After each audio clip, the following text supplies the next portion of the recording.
Subscribe कीजिए Indian defence news channel को और बेल आइकन को दबाइए डिफेंस रिलेटेड न्यूज सबसे पहले देखने के लिए।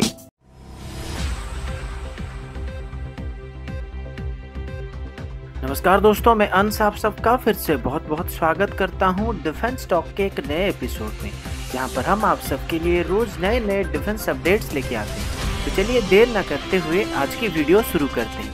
आज की पहली अपडेट FGFA की तरफ से है। काफी दिनों से पेंडिंग पड़ा हुआ FGFA डील अब फिर से आगे बढ़ने वाली है। इंडिया और रसिया अभी फिर से FGFA प्रोग्राम को आगे बढ़ाने के लिए बातचीत करने वाले हैं। डिफेंस मिनिस्टर श्रीमती निर्मला सीतारमण जी रसिया के दौरे पर जाने वाले हैं और उनकी इस विजिट के दौरान SU-57 का इंडियन वेरिएंट यानी कि FGFA प्रोजेक्ट को आगे बढ़ाया जाने वाला है।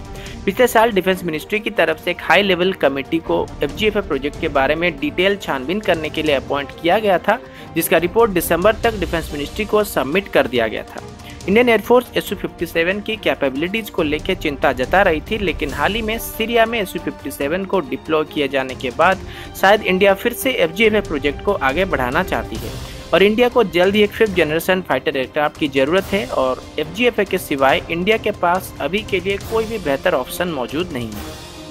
अगला अपडेट S-400 सिस्टम को लेके है। डिफेंस सोर्सेस के मुताबिक आने वाले 5 से 6 हफ्ते के अंदर डिफेंस मिनिस्टर श्रीमती निर्मला सीतारमण जी रसिया के विजिट पर जाने वाले हैं। इसी दौरान S-400 डील को साइन किया जा सकता है। डिफेंस मिनिस्ट्री की तरफ से कहा गया है कि इस विजिट के दौरान S-400 डील पर सबसे ज्यादा फोकस किया जाने वाला है। साथ ही साथ FGFA डील पर भी बातचीत की जाएगी। S-400 डील को लेके पिछले 1 साल से दोनों कंट्रीज के बीच नेगोशिएशंस चल रहे हैं और इंडिया कम से कम 5 S-400 मिसाइल डिफेंस सिस्टम को खरीदने वाली है। इस डील की कीमत 40,000 करोड़ होने वाली है। इंडिया जल्द ही S-400 मिसाइल डिफेंस सिस्टम को अपनी फ्लीट में शामिल करना चाहती है, क्योंकि चाइना तिब्बत में अपनी मिलिट्री प्रेजेंस को दिन ब दिन बढ़ाता जा रहा है, जो कि इंडिया के लिए एक बहुत ही बड़ी चिंता का विषय है।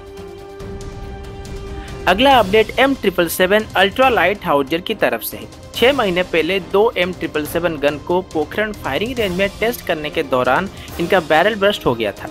यूनाइटेड स्टेट इसका वजह इंडियन ऑर्डिनेंस फैक्ट्री बोर्ड के द्वारा बनाई गई फल्टी अम्यूनिशन को बता रही थी, जबकि इंडियन काउंटर पार्ट्स ने इस बात को मानने से इनकार कर दिया है। बैरल बर्स्ट का रियल रीजन का पता करने के लिए अभी यूनाइटेड स्टेट और इंडियन ऑफिशियल की एक जॉइंट टीम आज से M777 गन को फिर से टेस्ट करने वाली है।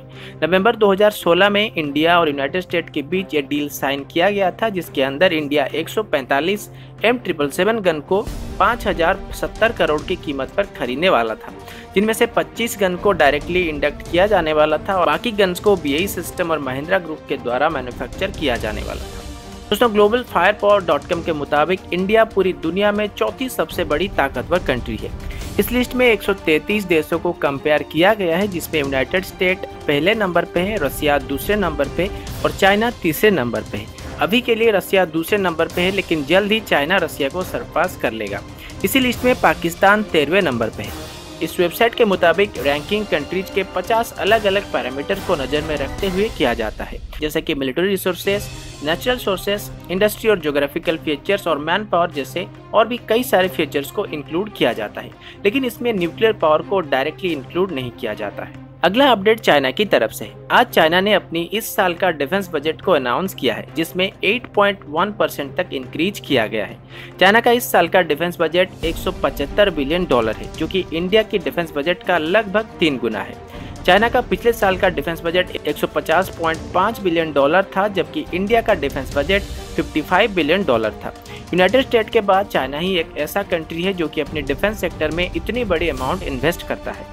तो दोस्तों, अभी के लिए इतना ही। मिलता हूं आपसे अगले वीडियो में। अगर आपको वीडियो अच्छा लगा तो इसे लाइक और कमेंट कीजिएगा। साथ ही साथ अगर आपने अभी तक हमारे चैनल को सब्सक्राइब नहीं किया तो इसे सब्सक्राइब करने के साथ साथ बेल आइकन दबाना मत भूलिएगा।